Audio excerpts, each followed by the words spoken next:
Preseason run, Washington Wizards, Brooklyn Nets. Yes, ladies and gentlemen, we are watching this for one reason and one reason only. It is the return of that guy right there, Ben Simmons. And I'll give him some credit. He didn't waste any time getting to work. Clearly, the game plan was feed Ben Simmons and see how does he look in a professional game setting. Simmons, here's Poole. Nice little deuce. Pushing his way into the paint, thought he was fouled. Jordan Poole responds on the other end. It's a more two-man game here. Simmons finds Cam Thomas. I want to talk about Ben Simmons and Cam Thomas in a second here. I want to watch some more Ben Simmons first, but Jordan Poole, oh my goodness. He's got that type of game. It's just whatever. 19-year-old rookie pulls it from the top of the key and connects. It's an 8-0 run for Washington. Simmons with the basketball. Two-man game with Schroeder. Two-man game, push shot. I don't think you're going to see anything longer from that, from a shot perspective, than what you just saw from Ben Simmons. I think that's probably as long as it'll get. And that's about what his career's always been. So we're not seeing any range from Ben. He's already out of the game now, right? We're midway through the first. Keep in mind, or a little past midway through the first. Keep in mind, Cam Thomas is still on the court getting money. And that's kind of what I want to talk about, right? Because the reality is, if Cam Thomas is your best player, your team's going nowhere, right? If Ben Simmons is your best player, you got a shot. Cam Thomas is a better basketball player in today's game, what you want to have in a player, than Ben Simmons is currently, or what we've seen from Ben last, right? The reality is, though, if you had an option, a choice to have one great player, a great Cam Thomas or a great Ben Simmons, you'd rather have a great Ben Simmons because what he does affects winning more. But if I'm a coach, right, I just don't know how. I just don't know how you look around and think to yourself, like, I want to give Ben Simmons minutes over Cam Thomas. Cam plays hard no matter who's on his team and no matter who he's playing against. And I don't know, man. If I'm a coach and I'm trying to find my way in this league, it would be tough for you to tell me to give Ben Simmons minutes over Cam Thomas. I mean, this is not a 2-3 year prospect anymore. I mean, as Marvin Bagley starts to heat it up, Ben Simmons has had a long run. I mean, if you're the Brooklyn Nets, no matter what you say, that was a bad trade that involved Ben Simmons and James Harden. James Harden is going to average 25 points and 10 assists for the Clippers this year, especially with the Kawhi injury concerns. Ben Simmons is not averaging 25 and 10 under no circumstance for Brooklyn this year. Like, Ben has not been worth it. If I ain't, honestly, I feel like the Nets are trying to get Ben Simmons to look somewhat like he did last and get the Toronto Raptors interested enough into trading something valuable, maybe like a late first, early second round pick for Ben. I think that's their ultimate goal. I don't think the Nets have any use for Ben Simmons. I don't. He's not going to become a superstar. It's just not happening. Cam Thomas, Cam Johnson, bucket for Brooklyn. Man, Cam Johnson was a part of that Kevin Durant trade. Mikal Bridges gone now, though. He can still shoot. Like, look at this. Like, Ben's just now getting back in the game. So Ben played 13 minutes. Yes, he does. Carrington's second foul. He had 11 points and 5 boards. High screen for Thomas. Clear the lane. No good, but I mean, he's still hanging around the rim. I mean, that's cool, but as the sorriest guy on the court when I play basketball, I hung around the rim, number one, because I never got the ball, which obviously Ben does get the ball, and number two, because I couldn't do anything else. Before they head to the locker room. Schroeder puts it up, and it's put in by I do like Dennis Schroeder, though, with Ben. I do believe that's a nice little combo. I saw some good things from Dennis Schroeder when he played with LeBron, which Ben has some LeBron qualities to him. Obviously, LeBron can shoot, but LeBron does like to do pick and roll as a forward, and he can go dribble to the basket to get his. So I'm curious to see how Schroeder and Simmons work. I don't even know what the next starting five is going to be. Tim Castro will be with us Wednesday in Philly. Like, we're in the third quarter. I get it. You're trying to slow ball Ben back, but damn, like, he plays basketball for a living. Like, he's already done.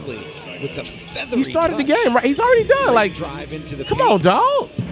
This dude got to play basketball at some point. I get slow walking the dog. I promise I do. But, man, these dudes are barely playing games. What are they getting ready for? Turns on the Jets, lays it Oh, up good with the attack by left and Poole. gets the spin to go in. Ain't nobody foul you, dude. And the Wizards now 7 of 25. Let's see what we got. Is there anything else left to highlight here? I just want to talk about Ben Simmons.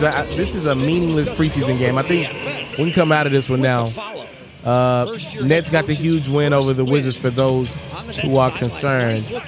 Regular season, obviously, we won't come out of highlights early no matter who's playing. Yeah, let me be the first to say I am not impressed. Yeah. Happy to see Ben Simmons back on the basketball court, but 13 minutes. Yeah. My question is, like, at what point do we just make these guys play basketball? I get it. Brooklyn doesn't have many expectations this year. And your thing is, if you believe you got a star in Ben Simmons, why rush it? It's my belief that the Toronto Raptors are going to end up with Ben Simmons when it's all said and done any darn way. So I feel like the Nets are just trying to get Ben to a point where the Raptors would want to do some serious business, meaning you get somewhat of a nice pick in return on the investment that was Ben Simmons. Because remember, this was the guy that was the centerpiece of a James Harden trade. And you can say what you want about James Harden, but James is still a walk-in double-double in this league, a walk-in 25-point, 10-assist guy in this league. And he's probably going to be that for the Clippers this year, which we're 2-3 years past that Nets trade. Like, Harden is still much better than Ben, and you have no signs that Simmons is about to have a superstar type of year. So, look, this is the best Ben Simmons story I could tell you. It's actually the saddest Ben Simmons story I could tell you. And ironically, this is something that you really don't see on TV much. But for anybody out there, y'all know what I'm talking about. If you've had an opportunity to go to a game in which Ben Simmons is playing in or supposed to play in. I went to an Atlanta Hawks game against the Brooklyn Nets a couple years ago, and it was in Atlanta, and Ben Simmons was warming up, and he really wasn't warming up. I mean, this is the warm-up. For anybody that's been around hoop culture, which I have, I've always tell y'all I've never been good in basketball in my life, right? So I'm not lying to y'all, but I've been around hoop culture a lot. I covered Tennessee basketball. I've had the pleasure to cover a few NBA games as well in my life. I've been a blessed man, right? And again, I've been around it my whole life. My high school was really good in basketball in Memphis, right? So I've been around basketball. I've been around guys that can play the game pretty well. Hoopers love to shoot as many shots as they can. Anybody knows that. Like, hoopers like to shoot. I could take it back to when we was in the hood growing up. Like, me and my friends would be playing basketball on my goal, and, you know, the guys in the streets would come by and say, "Hey, little homie, let me get a shot." You give them that shot, and you give them the shot until they miss. Part of it is they will beat your ass if you didn't. But, you know, out for respect, we always gave them that shot, right? Like, that's what you do. Everybody that likes playing basketball, even a lot of people that don't even play basketball, they want to shoot a shot or two. I watched Ben Simmons in that warm-up line not take a jump shot. He would not leave from inside the painted area in warm-ups. Again, one thing to not shoot jump shots in the game because you don't want to negatively impact your team. Bro wouldn't take jump shots in warm-ups.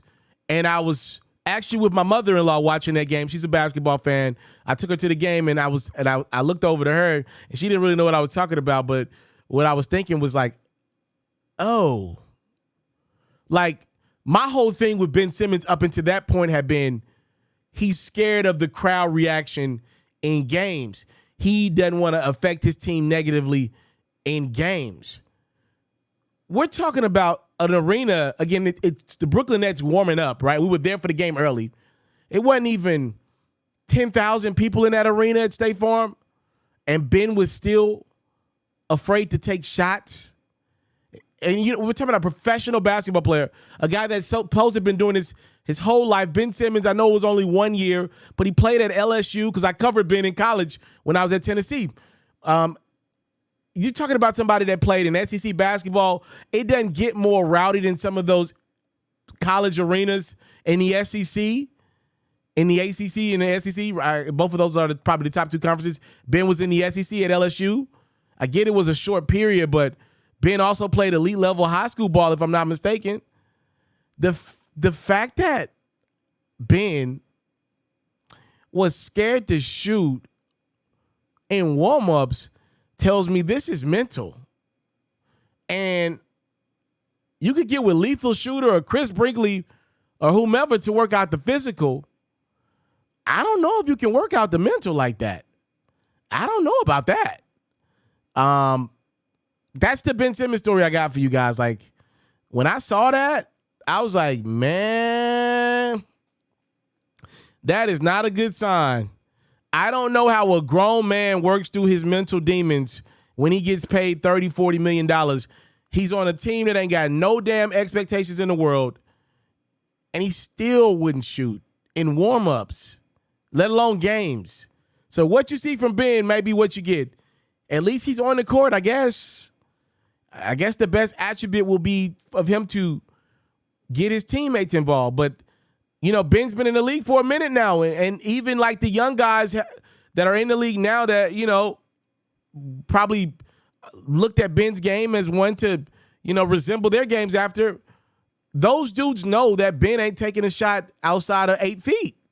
So you're not fooling anybody anymore. They're just going to play off of him. And that's everybody in the league knows that now. And I just don't know how this season's going to go for Ben. I think this is about as good as he gets. He can light up a stat sheet because he's going to hang around the rim the entire game. So, yes, he may get you 9 rebounds. If he gets the ball in his hand, he could get you 8 assists. But if he gets you 12 points and it's just 5 layups, he didn't really impact the game. He did not really impact the game like that, man. He should have 40 a game because he's open damn near every play.